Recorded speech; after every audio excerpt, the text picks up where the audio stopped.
Okay, so this is problem number 2 from your Unit 5, Lesson 1, Day 1 homework. This comes from the Course 3 textbook of the Core Plus Mathematics project, and we're taking a look at graphing several different polynomial functions. In fact, there are 4 of them, and we're going to find the local max, mins, x-intercepts, and y-intercepts for each of these.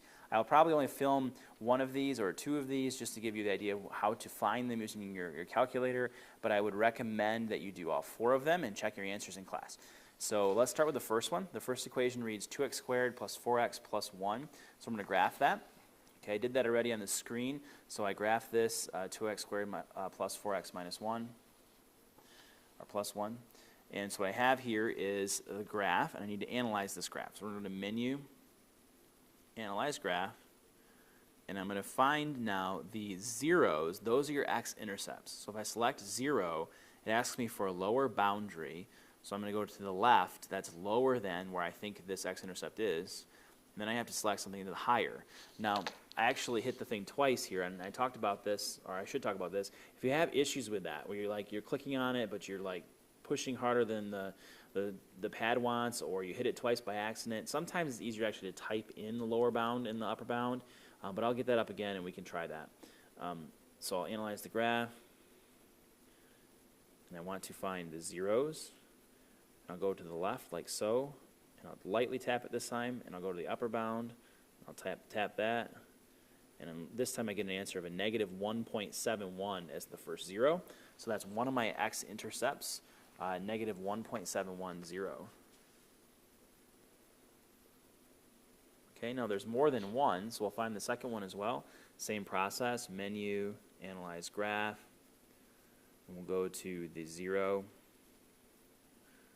Lower boundary somewhere to the left again, click.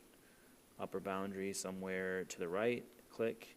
And it shows up, but you see how it's kind of over top of the other one. I'm going to select that text, and I'm going to move it so I can read what it says. It reads a negative 2.93. So that's my other x-intercept, a negative 2.93, or 0.293, 0. Those are my x-intercepts. Now I'm going to get the y-intercept. Now the y-intercept I know happens when x is 0, and it looks like from reading the graph that it should show up as 1. But what I'm going to do is go to the menu, trace, and on the trace features, I'm going to select graph trace, and I'm going to literally type in 0. And then the y value that comes out when I type in 0, it shows up down here at the bottom as 0, 1. So 0, 1 is my y-intercept. My local maximum, well, there isn't one. This time we just have the minimum that's the bottom of the graph. And the local minimum will have to occur at that peak, or sorry, that valley that's at the bottom. There is no local maximum here because this curve, there's no point on this curve where you could stand and it would be lower than where you're standing. Or if you stand here in the bottom in the valley, you could see that on the left and the right, it'd be higher. Let's actually zoom in just a little bit so I can get a better view of that. So I'm going to window zoom, I'm going to zoom in, I'm going to center around where this minimum point is. Okay, so in doing so, I can now see a little bit better. I'm going to move this label out of the way. Okay, and now I'm going to go ahead and find that minimum point, going back to analyze graph, minimum, left, go to the right, and that occurs at negative 1, negative 1. So there's my local minimum at negative 1, negative 1. And there is no local max. So I'll put NA, not applicable. All right, and so that process, that will work actually for all 4 of these. And so if you take the time to go through your calculator and find your mins, maxes, your x-intercepts, and y-intercepts, that process holds true.